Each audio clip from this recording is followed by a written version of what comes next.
Como identificar uma seita? O que é ser um cristão? O que é uma igreja cristã? Uma igreja cristã é uma igreja que crê em Jesus e que tem a Bíblia como a sua única regra de fé e prática. Uma seita é aquilo que diverge, é um grupo que diverge da igreja cristã, que crê na Bíblia, que tem apenas a Bíblia como regra de fé e prática. Então a seita, ela vai dizer crer na Bíblia, mas ela vai ter outros conteúdos, livros, outras fontes em que ela vai nortear então a sua prática e a sua doutrina.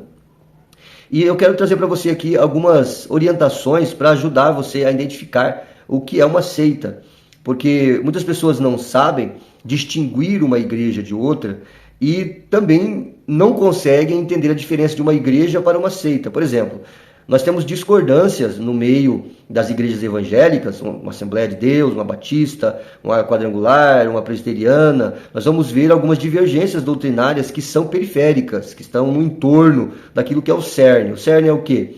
A fé em Jesus para a salvação.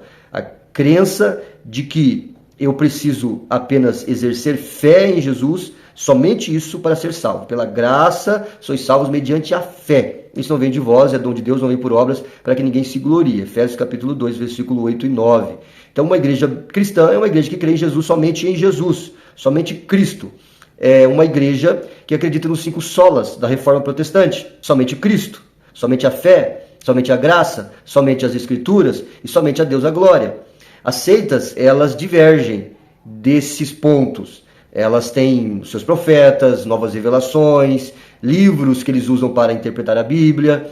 Então é necessário nós conhecermos para ajudarmos as pessoas a não entrar nesses movimentos sectários, tá? Quais são as seitas mais conhecidas no Brasil? Nós vamos falar de seitas pseudo-cristãs, tá? O Adventismo do Sétimo Dia, o Mormonismo e os Testemunhas de Jeová. Antes de chegarmos nessas seitas especificamente, nós queremos ajudar você a entender, a discernir, a identificar o que é um movimento sectário, tá? Então, o texto de Judas, versículo 3, Judas, irmão de Jesus, não o Judas que traiu Jesus, esse nome Judas era muito comum na época, versículo 3, porque só tem um capítulo na carta dele, ele vai dizer assim: amados, quando empregava toda a diligência em escrever-vos acerca da nossa comum salvação, foi que me senti obrigado a corresponder-me convosco, exortando-vos a batalhardes diligentemente pela fé que uma vez por todas foi entregue aos santos. Então esse texto deixa muito claro que nós devemos batalhar pela verdadeira mensagem do Evangelho. Estando ao nosso alcance, não podemos deixar as pessoas serem enganadas, iludidas por mentiras, falácias, enganos, tá? Entendendo a diferença entre mentira e engano. O engano é a mistura da mentira com a verdade. A mentira é fácil você discernir, entender. Agora, quando você mistura mentira e verdade, aí vira engano. É isso que as seitas fazem. Elas usam o nome de Jesus, elas dizem crer na Bíblia, na salvação pela fé, mas quando você entra no movimento, aí você percebe que não é bem assim. Mas aí já foi pescado e muitas pessoas não conseguem mais sair, tá? Então eu quero trazer para você aqui algumas orientações, algumas características das seitas, para ajudar você a ficar longe desses movimentos. Então, primeiro, eles acreditam em novas verdades. Eles sempre têm novidades, novas revelações, há princípios equivocados, adicionados ou subtraídos, ou eles acrescentam, ou eles tiram alguma coisa das Escrituras, da Palavra de Deus.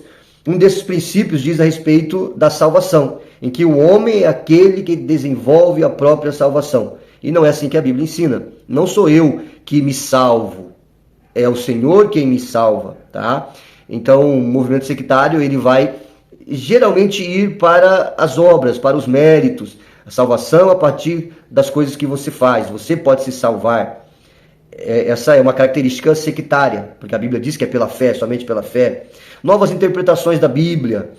Sectários empregam meios que não são legítimos para interpretar a Bíblia. Os meios corretos para a interpretação são observação do momento histórico, estudo da gramática, uso das palavras e expressões na época em que a passagem foi escrita, observação sobre se o que está exposto deve ser interpretado literal ou simbolicamente. Então essa é a forma correta de você abordar as Escrituras. Agora, os movimentos sectários, eles vão trazer novas interpretações. Todos eles vão surgir a partir disso. Uma fonte não bíblica de autoridade. Os adventistas vão dar autoridade a Ellen White. Os mormonistas ou os mormons vão dar a autoridade a Joseph Smith e ao livro de Mormons. Os testemunhos de Jeová a Charles Taze Russell. Então todo o movimento sectário tem um pseudo-deus, uma quarta pessoa da trindade, por assim dizer, um vice-deus. E as pessoas seguem esses líderes cegamente. Outro Jesus, e está muito claro nas escrituras que se um outro Jesus ou um outro evangelho for pregado além daquilo que os apóstolos já nos delegaram, que seja anátema. Profecias falsas, marcar a data da volta de Cristo, exclusivismo, eles são únicos que salvam, a salvação está atrelada àquela igreja, àquele movimento sectário. Então isso deixa muito claro a tendência sectária desse movimento. A salvação só é possível se você fazer parte do nosso grupo. Se você abandona o nosso grupo, você não tem mais salvação. As igrejas protestantes não acreditam assim. Existem igrejas no meio dos protestantes que pensam assim? Claro, líderes equivocados, legalistas, mas nós combatemos isso também com muita veemência, tá? Porque todo líder, toda igreja que diz que a salvação está atrelada àquela denominação ou àquele líder é um movimento sectário. Mesmo tendo uma placa de Assembleia de Deus, de Batista, de Presbiteriana, pode ter a placa que for. Se traz para si a exclusividade, dizendo que a salvação é para quem faz parte daquele movimento, então isso encaixa em seita, é um movimento sectário. Exclusivismo, cuidado com exclusivismo. Os únicos certos são eles, os únicos que têm a revelação genuína, a interpretação correta são eles. Isso é uma característica sectária. O perfil do líder dessa seita ou de seitas, eles são especiais, eles não erram, eles recebem revelações especiais, reivindicam ser a encarnação de uma deidade, ou um anjo, ou um mensageiro especial. Reivindicam também ter sido designados por Deus para uma missão extraordinária. Eles são extraordinários, eles são maravilhosos, são seguidos por centenas e milhares e dezenas de milhares. Eles reivindicam ter habilidades especiais, está quase sempre acima da repreensão e não podem ser negados, nem contraditos. Eles não aceitam correção, eles não aceitam a orientação, eles sempre têm a verdade absoluta. E quem são as pessoas vulneráveis que geralmente caem nas redes desses líderes e desses movimentos sectários? Qualquer pessoa pode ser convencida por uma seita, a entrar em uma seita. Ricos, pobres, com boa formação ou sem nenhuma formação, jovens, idosos, religiosos, ateus, qualquer pessoa pode cair nisso. Por isso que é necessário conhecer as escrituras para que você saiba defender a sua fé.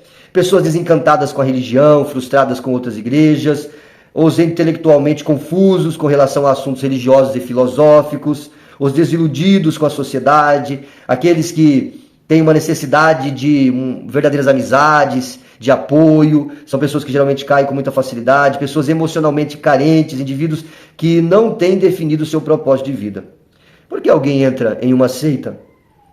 Porque ela satisfaz suas necessidades psicológicas, pessoas com personalidades fracas, facilmente manipulável. A seita pode ser atraente pela rigidez moral, isso aqui é muito interessante, e demonstração de pureza. Não, aqui a gente guarda um dia específico, a gente não come esse tipo de comida, nós jejuamos 10 dias no mês. Então isso atrai essa necessidade religiosa do ser humano. E muitas pessoas acabam se envolvendo com seitas e não conseguem mais sair. Porque as pessoas se mantêm presas a seitas? Por dependência. As pessoas querem frequentemente ficar porque a seita vai ao encontro de suas necessidades psicológicas, intelectuais e espirituais. Então, elas se sentem supridas nessas áreas que são essenciais. Por isolamento, o contato com pessoas de fora do grupo é reduzido e cada vez mais a vida do membro é construída ao redor da seita. Ou seja, não tem mais vida social, é somente naquele grupo. Então, elas não conseguem mais sair. Por reconstrução cognitiva, ou seja, lavagem cerebral. Por substituição, os companheiros de seita ocupam frequentemente o lugar do pai, da mãe, do pastor, do professor. Então eles substituem a família por membros que caminham lado a lado no movimento sectário. Por obrigação, o membro fica comprometido com o grupo, emocional e às vezes até financeiramente. Não consegue sair também por quê? Por culpa. É-lhe dito que sair da seita é trair o líder, trair o Deus da seita e o grupo. E também por ameaça. Se houver abandono, haverá retaliações, prejuízo de alguma forma. Vai perder a salvação, vai ficar pobre, vai ficar desamparado. Então eles também usam esse tipo de argumento para manter as pessoas presas, aceitas aos movimentos sectários. Então, gente, uma igreja cristã, ela crê na Bíblia unicamente, como a sua regra de fé e prática, tá? Não aceitam nenhuma outra fonte de autoridade. Se o seu pastor estiver equivocado, ensinando erroneamente, você pode e deve chamar a atenção dele através da Bíblia, pela Bíblia, porque ninguém está isento de errar e isento de receber correção, tá? Cuidado com o autoritarismo, cuidado com esses movimentos sectários que para si a verdade absoluta e a salvação exclusiva naquele movimento. Tome muito cuidado. Na sequência, eu vou estar falando sobre as seitas pseudo-cristãs aqui no Brasil, e todas as três, Testemunhos de Jeová, os Mormons e os Adventistas, estão no mundo todo, e eles crescem muito, são muito organizados, muito organizados. O Adventismo do sétimo dia, que muitos consideram como uma igreja cristã, mas é um movimento sectário. Tem muita coisa boa, música, alguns aspectos dos ensinamentos, mas se você prestar atenção, através da Bíblia, você vai conseguir perceber os erros grotescos que esse movimento e esses movimentos cometem, deturpando as escrituras e bagunçando a cabeça de muita gente. Nós vamos continuar no próximo vídeo. Essa é a introdução. Cuidado com as seitas. Deus te abençoe.